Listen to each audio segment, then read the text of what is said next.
তৃতীয় আৰু চতুৰ্থ শ্ৰেণীৰ চাকৰিত APSCৰ ধৰণে পৰীক্ষা কিয় হ'ব লাগে? দৰাচলতে আচল কথাটো হ'ল যে আমি APSCৰ ষ্টেণ্ডাৰ্ডৰ প্ৰশ্ন কাটিব খোজা নাই। APSCৰ ধৰণৰ পৰীক্ষা, তাৰমানে প্ৰথম প্ৰিলিমছ হ'ব, তাৰপিছত মেইনছ হ'ব আৰু তাৰপিছত আমাৰ ভাইবা হ'ব। কিন্তু পৰীক্ষাৰ প্ৰশ্নৰ ষ্টেণ্ডাৰ্ড চতুৰ্থ শ্ৰেণীৰ কাৰণে APSCৰ দৰে নহয়। পৰীক্ষাৰ প্ৰশ্নৰ ষ্টেণ্ডাৰ্ড মেট্ৰিকৰ দৰে হ'ব, হায়াৰ ছেকেণ্ডেৰীৰ দৰে হ'ব। তেনেকৈ তৃতীয় শ্ৰেণীৰ কাৰণেও আমি সেই ধৰণৰ যিটো পৰীক্ষাৰ বাবে প্ৰয়োজনীয়, অৰ্থাৎ গ্ৰেজুৱেশ্যন যাৰ কোৱালিফিকেশ্যন, তাৰ বাবে চিলেবাছ গ্ৰেজুৱেশ্যন হ'ব, হায়াৰ ছেকেণ্ডেৰী যাৰ চিলেবাছ, তাৰ চিলেবাছ হায়াৰ ছেকেণ্ডেৰী হ'ব। কিন্তু আমি এটা প্ৰস্তাৱ দিছিলোঁ যে এইবাৰ ADREৰ পৰীক্ষা প্ৰিলিমছ হওক, মেইনছ হওক আৰু ইণ্টাৰভিউ হওক। কিয় কৈছিলোঁ? আপোনালোকে জানি আচৰিত হ'ব যে ৭,০০০ পোষ্টৰ ভিতৰত এটা পোষ্ট আছে যাৰ কোৱালিফিকেশ্যন হায়াৰ ছেকেণ্ডেৰী, আৰু সেই শিতানত ৩,৭০০ পোষ্ট আছে। তাৰ বিপৰীতে ১১ লাখ ল'ৰা ছোৱালীয়ে আবেদন কৰিছে। ১১ লাখ ল'ৰা ছোৱালীক যেতিয়া আমি পৰীক্ষা পাতিব যাম, এটা পৰীক্ষা কেন্দ্ৰত যদি ৫০০তকৈও আমি ল'ৰা ছোৱালী বহাৰ সুবিধা দিওঁ, আমাক ২১০০ পৰীক্ষা কেন্দ্ৰ লাগিব। আৰু ২১০০ পৰীক্ষা কেন্দ্ৰত সমানে এটা পৰীক্ষাৰ কোৱালিটি মেইনটেইন কৰাটো অসম্ভৱ, প্ৰত্যাহ্বানমূলক হৈ পৰে। যেতিয়া আমি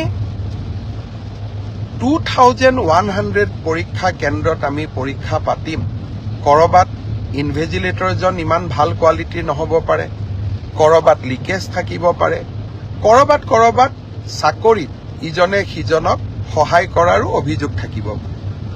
যদি আমি প্ৰিলিমছত এই অভাৱ বা অভিযোগ যিসমূহ থাকিসমূহৰ পৰা আমি যেতিয়া প্ৰিলিমছৰ পৰীক্ষাৰ ফলাফল দিম, প্ৰিলিমছত ১ লাখ ল'ৰা ছোৱালীয়ে পাছ কৰিব।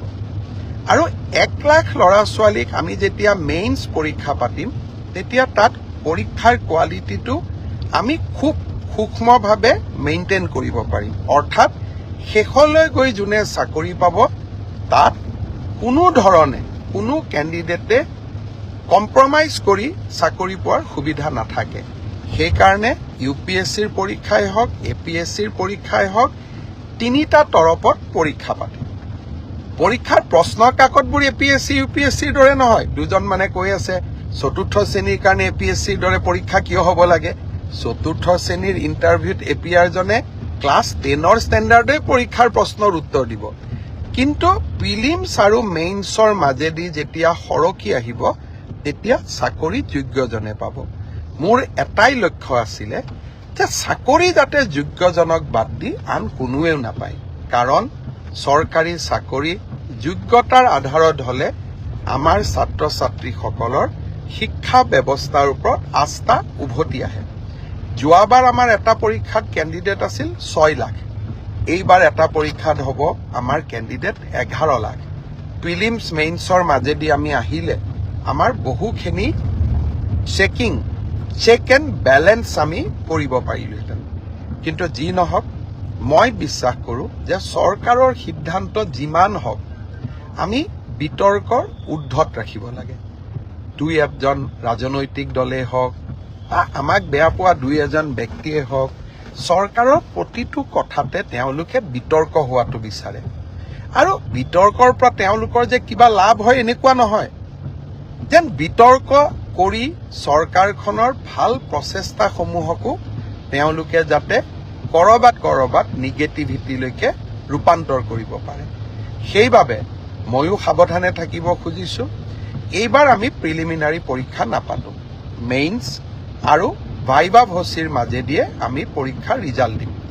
অৱশ্যে ১১ লাখ ছাত্ৰ ছাত্ৰীয়ে যেতিয়া ২১০০ পৰীক্ষা কেন্দ্ৰত পৰীক্ষা দিব, ই এটা ভীষণ প্ৰত্যাহ্বানমূলক হ'ব।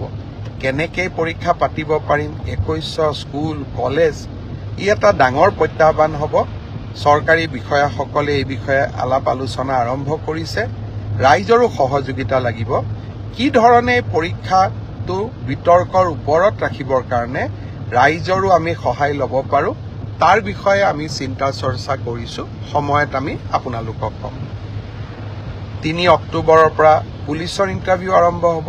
তাত এনেকুৱা কোনো অসুবিধা নাই, যোৱাবাৰ যেনেকৈ নিযুক্তি হৈছিল এইবাৰো হ'ব।